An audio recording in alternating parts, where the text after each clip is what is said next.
ಏನು ಡಿಸ್ಕಸ್ ಮಾಡ್ತೀವಿ operating system discuss ಮಾಡಿದ್ವಿ ಅದನ್ನೇ ಕಂಟಿನ್ಯೂ ಮಾಡೋಣ. ಆಪರೇಟಿಂಗ್ ಸಿಸ್ಟಮ್ ಅಂದ್ರೆ ಏನು ಹೇಳ್ತೀವಿ? Operating system is a system software which control whole computer system and it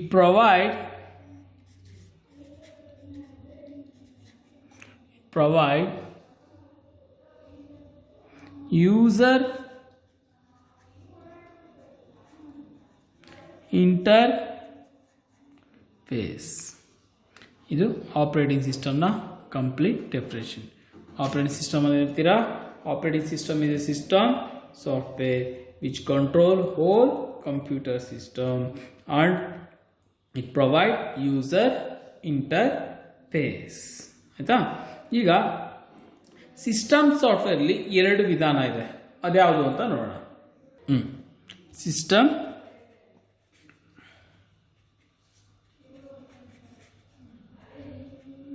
software. In system software there are two types of system software.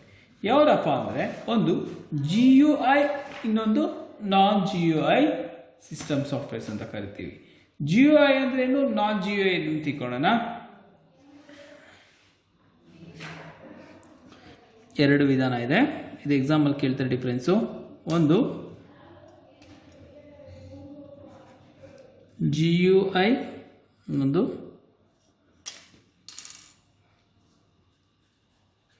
Non GUI.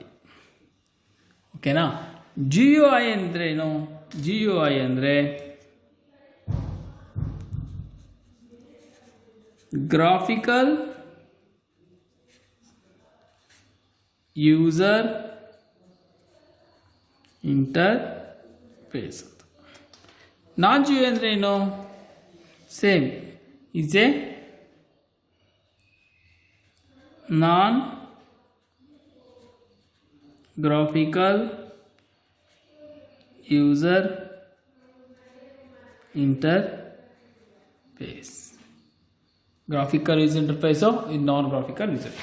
ಏನು simple ಆಗಿ ಹೇಳ್ಬೇಕಂದ್ರೆ ಏನು ಗೊತ್ತಪ್ಪ, ಗ್ರಾಫಿಕಲ್ ಯೂಸರ್ ಇಂಟರ್ಫೇಸ್ ಅಂದರೆ mouse use ಮಾಡಿಕೊಂಡು click ಮಾಡಿ ಬಳಸೋಂಥ operating ಸಿಸ್ಟಮ್ನ graphical user interface operating system ಅಂತ ಕರಿತೀವಿ. ಮೌಸ್ ಇಲ್ಲದೆ ಕಮ್ಯಾಂಡ್ ಮುಖಾಂತರ ವರ್ಕ್ ಮಾಡೋದಿಲ್ಲ ನಾವು ಹೇಳ್ತೀವಿ ನಾನ್ ಗ್ರಾಫಿಕಲ್ ಯೂಸರ್ ಇಂಟರ್ಫೇಸ್ ಅಂತೀವಿ. ಓಕೆನಾ? ಇದು ಡೆಫಿನೇಷನ್ಸ್ನ ಬೈಟ್ ಮಾಡಿ ಅಥವಾ ಜ್ಞಾಪಕ ಇಟ್ಕೊಳ್ಳಿ, ಲ್ಯಾಬಲ್ಲಿ ಬಂದಾಗ ನಿಮ್ಗೆ ಈಸಿಯಾಗಿ ಅರ್ಥ ಆಗುತ್ತೆ. ಇಲ್ಲಿ ಗ್ರಾಫಿಕ್ ಯೂಸರ್ ಇಂಟರ್ಫೇಸಲ್ಲಿ ಏನು ಮಾಡುತ್ತೆ, it use mouse to perform task, ಕೆಲಸ ಮಾಡೋದಕ್ಕೆ ಮೌಸ್ ಯೂಸ್ ಮಾಡ್ತೀವಿ. ಆಯಿತಾ? ನಾನ್ ಗ್ರಾಫಿಕಲ್ ಏನು ಮಾಡ್ತೀವಿ, ಇಟ್ ಯೂಸ್ ಪ್ರೀಡಿಫೈನ್ಡ್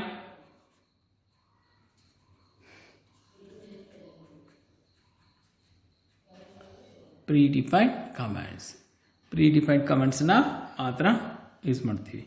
ಆಯಿತಾ? Next GUI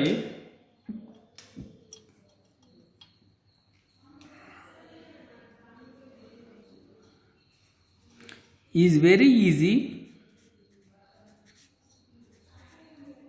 easy to perform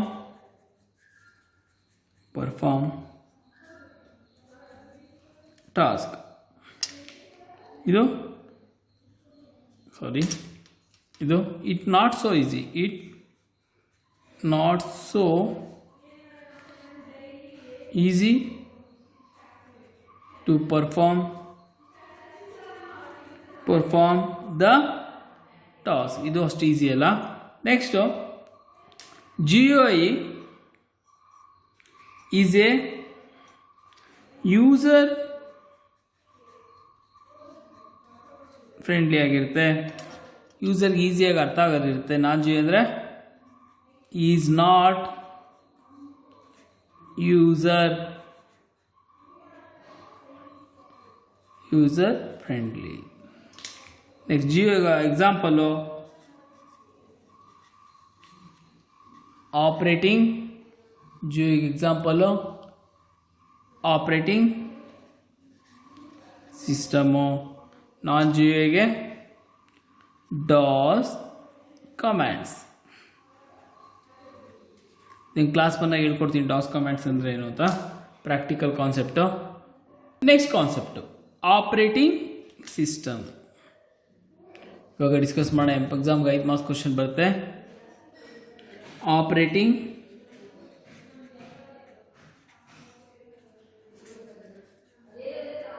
system. Operating system ಅಂದರೆ ಏನು? ಆಪ್ರೇಟಿಂಗ್ ಸಿಸ್ಟಮ್ ಅಂದರೆ is a graphical user interface system ಅಥವಾ ಈಸ್ ಎ ಸಿಸ್ಟಮ್ ಸಾಫ್ಟ್ವೇರ್. ಮೊದಲನೇ ಪಾಯಿಂಟ್ ಏನು ನಾವು ಇಟ್ಕೊಬೋದು? ಆಪ್ರೇಟಿಂಗ್ ಸಿಸ್ಟಮ್ ಅಂದರೆ ಈಸ್ ಎ ಸಿಸ್ಟಮ್ ಸಾಫ್ಟ್ವೇರ್ ಅಂತ ಹೇಳ್ಬೋದು. ಎರಡನೇ ಪಾಯಿಂಟ್ ಏನು ಹೇಳ್ಬೋದು? It's control whole computer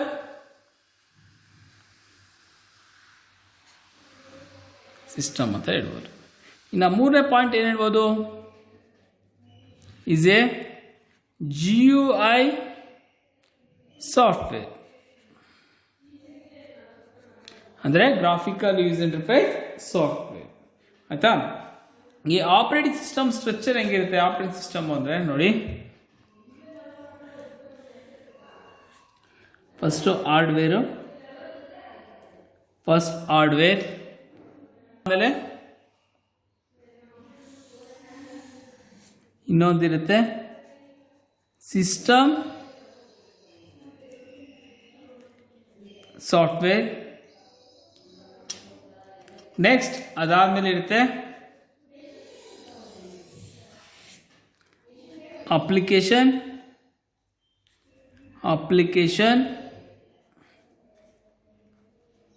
software. Okay, next ಈಗ ಒಂದೊಂದೇ ಪಾಯಿಂಟ್ ಡಿಸ್ಕಸ್ ಮಾಡ್ಕೊಂಡು ಹೋಗೋಣ. ಹಾರ್ಡ್ವೇರ್ ಅಂದರೆ ಏನು? ಸಿಸ್ಟಮ್ ಸಾಫ್ಟ್ವೇರಲ್ಲಿ ಏನೇನು ಬರುತ್ತೆ, ಅಪ್ಲಿಕೇಶನ್ ಸಾಫ್ಟ್ವೇರ್ಲಿ ಏನೇನು ಬರುತ್ತೆ ಅಂತ. ಓಕೆನಾ? ಹಾರ್ಡ್ವೇರ್ ಅಂದರೆ ಏನಪ್ಪ ಅಂದರೆ ಫಿಸಿಕಲ್ ಕಾಂಪೊನೆಂಟ್ಸ್. ಯಾವುದು? ನಿಮ್ಮ ಮೌಸು, ಕೀಬೋರ್ಡು ಆ ಥರದ್ದು ಹಾರ್ಡ್ವೇರ್ ಅಂದರೆ ಫಿಸಿಕಲ್ ಕಾಂಪೊನೆಂಟು. ಯಾವುದು? Physical components. ಯಾವುದು? ಮೌಸ್ ಆಗ್ಬೋದು, ಕೀಬೋರ್ಡ್ ಎಕ್ಸೆಟ್ರಾ. ಸಿಸ್ಟಮ್ ಸಾಫ್ಟ್ವೇರ್ ಅಂದರೆ ಏನು ಬರುತ್ತೆ?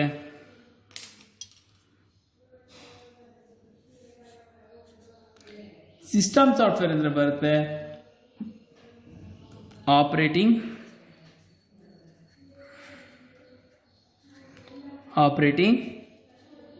ಸಿಸ್ಟಮ್. ನೆಕ್ಸ್ಟ್ ಅಪ್ಲಿಕೇಶನ್ ಸಾಫ್ಟ್ವೇರ್ ಅಂದರೆ ನೀವು ಮೊಬೈಲಿಗೆ ಹಾಕೊಂತಿರಲ್ಲ ಆ ಥರ ಏನೇನು ಹಾಕೊಬೋದು, ಇಷ್ಟೊಂದು ಅಪ್ಲಿಕೇಶನ್ ಆಗ್ಬೋದು. ಎಕ್ಸಾಂಪಲ್ MS ವರ್ಡ್ ಹಾಕೊಬೋದು, ನೀವು VLC ಪ್ಲೇಯರ್ ಹಾಕೊಬೋದು. ಅಂದರೆ ನಿಮ್ಗೆ ಯಾವುದ್ಯಾವ್ದು ಬೇಕೋ ಆ ಸಾಫ್ಟ್ವೇರ್ಸ್ನ ಹಾಕೊಬೋದು. ಇದು ಅಪ್ಲಿಕೇಶನ್ ಸಾಫ್ಟ್ವೇರ್. ಇದು ಆಪ್ರೇಟಿಂಗ್ ಸಿಸ್ಟಮ್ನ ಸ್ಟ್ರಕ್ಚರ್. ಅರ್ಥ ಆಯ್ತಾ? ಆಪ್ರೇಟಿಂಗ್ ಸಿಸ್ಟಮ್ನ ಕೆಲಸ ಏನು? ಆಪ್ರೇಟಿಂಗ್ ಸಿಸ್ಟಮ್ ಫಂಕ್ಷನ್ಸ್ ಅಂತನಾದ್ರು ಕೇಳ್ಬೋದು, ವರ್ಕ್ ಅಂತನಾದ್ರು ಕೇಳ್ಬೋದು, ಅಥವಾ ಸರ್ವಿಸ್ ಅಂತನಾದ್ರು ಕೇಳ್ಬೋದು. ನಿಮ್ಮ ಆಪ್ರೇಟಿಂಗ್ ಸಿಸ್ಟಮು ಏನೇನು ಮಾಡುತ್ತೆಪ್ಪ ಅಂದರೆ, ನಿಮ್ಮ ಆಪ್ರೇಟಿಂಗ್ ಸಿಸ್ಟಮು ಕಂಪ್ಯೂಟ್ರಲ್ಲಿ ನಡೆಯುವಂಥ ಪ್ರತಿಯೊಂದು ಕಾರ್ಯಗಳನ್ನು ಕೂಡ ಗಮನ ಹರಿಸಿ ಆ ಕಾರ್ಯಗಳನ್ನು ಸರಿಯಾಗಿ ನಡೆಯೋ ರೀತಿ ಮಾಡೋದೇ ನಿಮ್ಮ operating system. Okay, got it? ಈ ಆಪ್ರೇಟಿಂಗ್ ಸಿಸ್ಟಮ್ಸ್ನ ಕೆಲಸ ಏನಿದೆ ಅದನ್ನು ಕ್ಲಾಸಿಫೈ ಮಾಡ್ತಾರೆ. The operating system functions can be classified as. ಯಾವ ರೀತಿ ಕ್ಲಾಸಿಫೈ ಮಾಡ್ತಾರೆ? ಫಸ್ಟ್ ಒನ್ ನೋಡಾಕೋಣ ಇಲ್ಲಿ. Operating system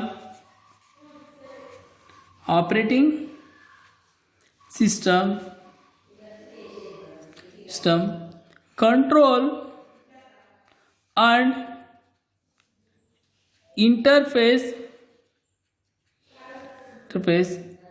between the computer and user. ಯಾರು ಯೂಸ್ ಮಾಡ್ತಾರೆ ಮತ್ತು ಕಂಪ್ಯೂಟರ್ ಎರಡು ನಡುವೆ ಕೂಡ ಇಂಟರ್ಫೇಸ್ ಮಾಡೋದು, ಅದನ್ನ ಕಂಟ್ರೋಲ್ ಮಾಡಿ, ಇಂಟರ್ಫೇಸ್ ಮುಖಾಮುಖಿ ಮಾಡೋದು, ಅದನ್ನು ಕಂಟ್ರೋಲ್ ಮಾಡೋಂಥ ಕೆಲಸ ಮಾಡುತ್ತೆ. ಆಯಿತಾ? Next, the main functions. ಏನು ಮುಖ್ಯವಾದ ಫಂಕ್ಷನ್ನ ಕ್ಲಾಸಿಫೈ ಮಾಡ್ತೀವಪ್ಪ ಅಂದರೆ, ಫಸ್ಟ್ ಒನ್ ಮೆಮೊರಿ ಮ್ಯಾನೇಜ್ಮೆಂಟ್, ಎರಡನೇದು ಪ್ರೋಸೆಸ್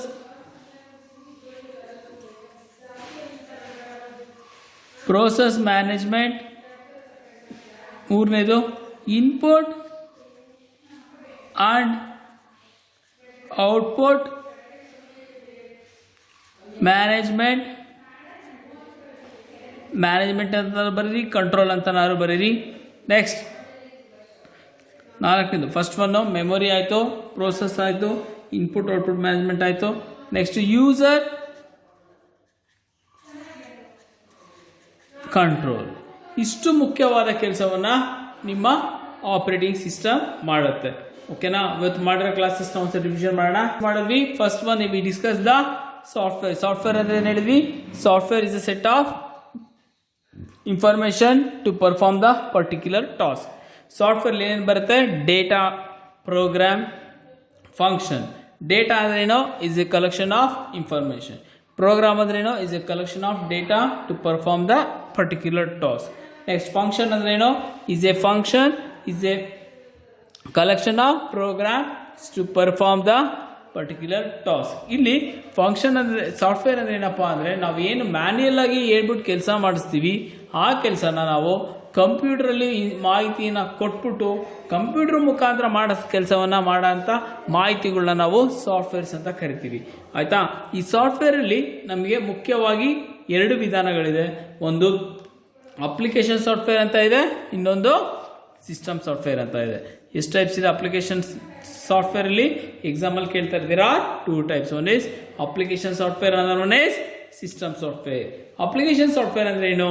ಅಪ್ಲಿಕೇಶನ್ ಸಾಫ್ಟ್ವೇರ್ ಅಂದರೆ ಇಸ್ ಎ ಸಾಫ್ಟ್ವೇರ್, ಅದು ಕೂಡ ಒಂದು software. It's perform the particular task only. ಅಂದರೆ ಒಂದು ನಿರ್ದಿಷ್ಟ ಕೆಲಸಕ್ಕೆ ಬಳಸುವಂಥ ಮಾಹಿತಿನ ನಾವು ಅಪ್ಲಿಕೇಶನ್ ಸಾಫ್ಟ್ವೇರ್ ಅಂತ ಕರಿತೀವಿ. Example MS Word. ಇದಕ್ಕೆ ಎಕ್ಸಾಂಪಲ್ ನಾನು ಕೊಟ್ಟಿದೆ. ನಿಮ್ಮ ಮೊಬೈಲಲ್ಲಿ ಎಷ್ಟೊಂದು ಅಪ್ಲಿಕೇಶನ್ಸ್ ಇನ್ಸ್ಟಾಲ್ ಮಾಡ್ಕೊತಿರ್ತೀರಾ. ಎಕ್ಸಾಂಪಲ್ ಮೆಸೇಜ್ ಅಪ್ಲಿಕೇಶನ್ ಇನ್ಸ್ಟಾಲ್ ಮಾಡ್ಕೊತೀರಾ, ಅದರಲ್ಲಿ ಮೆಸೇಜ್ ಮಾತ್ರ ಕಳ್ಸೋಕ್ಕೆ ಸಾಧ್ಯ, ಅದರಲ್ಲಿ ಹಾಡು ಕೇಳೋಕ್ಕಾಗಲ್ಲ. ಎಕ್ಸಾಂಪಲ್ ಹಾಡು ಕೇಳೋದು ಯಾವುದೋ ಒಂದು VLC ಪ್ಲೇಯರು, MP3 ಪ್ಲೇಯರ್ಸ್ ಅಂತ ಇನ್ಸ್ಟಾಲ್ ಮಾಡ್ಕೊಂಡಿರ್ತೀರಾ. ಅದ್ರಲ್ಲಿ ಹಾಡು ಮಾತ್ರ ಕೇಳ್ಬೋದು, ಬಿಟ್ಟರೆ ಯಾವುದೇ ಕಾರಣಕ್ಕೂ ಮೆಸೇಜಸ್ನ ಕಳಿಸೋದಕ್ಕೆ ಸಾಧ್ಯ ಇಲ್ಲ. ಅಂದರೆ ಒಂದು ನಿರ್ದಿಷ್ಟವಾದ ಕಾರ್ಯಗಳಿಗೆ ಮಾತ್ರ ಬಳಸೋದನ್ನ ನಾವು ಅಂತ ಕರಿತೀವಿ ಅಪ್ಲಿಕೇಶನ್ ಸಾಫ್ಟ್ವೇರ್ ಅಂತ ಕರಿತೀವಿ. ನೆಕ್ಸ್ಟ್ ಸಿಸ್ಟಮ್ ಸಾಫ್ಟ್ವೇರ್ ಅಂದ್ರೆ ಏನು ಹೇಳ್ತೀರಾ? System software is a software which controls whole computer system. ಇಲ್ಲಿ ಡೆಫಿನೇಷನ್ ಬರೀಬೇಕಾದ್ರೆ HOLE ಅಂತ ಹೋಲ್ ಬರೆದ್ಬಿಟ್ಟಿರಾ. HOLE ಹೋಲ್ ಅಂದ್ರೆ ಏನಾಗುತ್ತೆ? ತೂತ. ಅದಕ್ಕೆ ಏನು ಮಾಡ್ತೀವಿ? WHOLE ಬರ್ತೀವಿ ಅಂದರೆ ಎಲ್ಲ ಅಂತ ಅರ್ಥ. ಆಯಿತಾ? ಅದಕ್ಕೋಸ್ಕರ ನಾವು WHOLE ಬರೀಬೇಕಾಗುತ್ತೆ. ಸೊ ಸಿಸ್ಟಮ್ ಸಾಫ್ಟ್ವೇರ್ ಅಂತ ಏನು ಹೇಳ್ತೀರಾ? System software is a software which control whole computer system. Example operating system. Operating system ಅಂದ್ರೆ ಏನು? ಆಪರೇಟಿಂಗ್ ಸಿಸ್ಟಮ್ ಅಂದರೆ is a system software which control whole computer system and it provide user interface. ಆಯಿತಾ? Then next system ಸಾಫ್ಟ್ವೇರ್ಲಿ ಎರಡು ವಿಧಾನ ಇದೆ. ಒಂದು GUI, ಇನ್ನೊಂದು ನಾನ್ GUI. GUI ಅಂದರೆ ಏನು ಹೇಳ್ತೀವಿ? Graphical user interface operating system ಅಂತ ಕರಿತೀವಿ. ಇದನ್ನು ಎಕ್ಸಾಂಪಲ್ ಒಂದು ಮಾಸಿ ಕೇಳ್ತಾನೆ, ವಿಸ್ತರಿಸಿ ಅಂತ. ಇಂಗ್ಲೀಷಲ್ಲಿ ಯಾವ ರೀತಿ ಕೇಳ್ತಾನಪ್ಪ ಅಂದರೆ ಎಕ್ಸ್ಪ್ಯಾಂಡ್ ಅಂತ ಕೇಳ್ತಾನೆ. ಕನ್ನಡದಲ್ಲಿ ಯಾವ ರೀತಿ ಕೇಳ್ತಾರೆ? ಇದನ್ನು ಈ ಕೆಳಗಿನವನ್ನು ವಿಸ್ತರಿಸಿ ಬರೆಯಿರಿ ಅಂತಾರೆ. ನೀವು SLC ಬರ್ದಿರ್ತೀರಾ. ಅದನ್ನು ಇಂಗ್ಲೀಷಲ್ಲಿ ಯಾವ ರೀತಿ ಕೇಳ್ತಾರೆ? ಎಕ್ಸ್ಪೆನ್ಷನ್ ಅಂತ ಕೇಳ್ತಾರೆ, ಎಕ್ಸ್ಪ್ಯಾಂಡ್ ಅಂತ ಕೇಳ್ತಾರೆ. GUI ಅಂದರೆ ಏನಪ್ಪ ಅಂದರೆ ಗ್ರಾಫಿಕಲ್ ಯೂಸರ್ ಇಂಟರ್ಫೇಸ್ ಅಂತ. ಆಯಿತಾ? ಈಗ ಸಾಫ್ಟ್ವೇರಲ್ಲಿ ಸಿಸ್ಟಮ್ ಸಾಫ್ಟ್ವೇರ್ ಎರಡು ವಿಧಾನ ಅನ್ನಲ್ಲ. ಒಂದು graphical user interface operating system, ಇನ್ನೊಂದು non graphical user interface operating system. ಅದಕ್ಕೆ ಡಿಫ್ರೆನ್ಸಸ್ ಏನಂತ ಆಲ್ರೆಡಿ ಡಿಸ್ಕಸ್ ಮಾಡಿದ್ದೀವಿ. ಯಾವುದು? ಒಂದು ಗ್ರಾಫಿಕಲ್ ಯೂಸರ್ ಇಂಟರ್ಫೇಸ್ ಆಪರೇಟಿಂಗ್ ಸಿಸ್ಟಮಲ್ಲಿ ಮೌಸ್ ಯೂಸ್ ಮಾಡ್ತೀವಿ, ನಾನ್ ಗ್ರಾಫಿಕಲ್ಲಿ ಕಮ್ಯಾಂಡ್ಸ್ ಯೂಸ್ ಮಾಡ್ತೀವಿ. ಗ್ರಾಫಿಕಲ್ ಯೂಸರ್ ಸಿಸ್ಟಮ್ ಈಸಿಯಾಗಿ ಅರ್ಥ ಆಗುತ್ತೆ. ಇದು ಒಂದು ಸ್ವಲ್ಪ ಕಷ್ಟ ಆಗಿರುತ್ತೆ. Graphical interface system user friendly ಆಗಿರುತ್ತೆ, ನಾನ್ ಗ್ರಾಫಿಕ್ಕು ಯೂಸರ್ ಫ್ರೆಂಡ್ಲಿ ಆಗಿ ಇರಲ್ಲ. ಎಕ್ಸಾಂಪಲ್ ಗ್ರಾಫಿಕ್ಸ್ಗೆ ಆಪ್ರೇಟಿಂಗ್ ಸಿಸ್ಟಮ್ ಕೊಟ್ಟಿದ್ದೀವಿ, ನಾನ್ ಗ್ರಾಫಿಕ್ಗೆ ಡಾಸ್ ಕೊಟ್ಟಿದ್ದೀವಿ. ಆಯಿತಾ? Next operating system functions, memory management, process management, input management, user management. Next ಕ್ಲಾಸಲ್ಲಿ ನಾವು ಈ ಪ್ರತಿಯೊಂದು ಕೆಲಸಗಳನ್ನು ನಾವು ಡಿಸ್ಕಸ್ ಮಾಡ್ತಾ ಹೋಗೋಣ. ಆಯಿತಾ?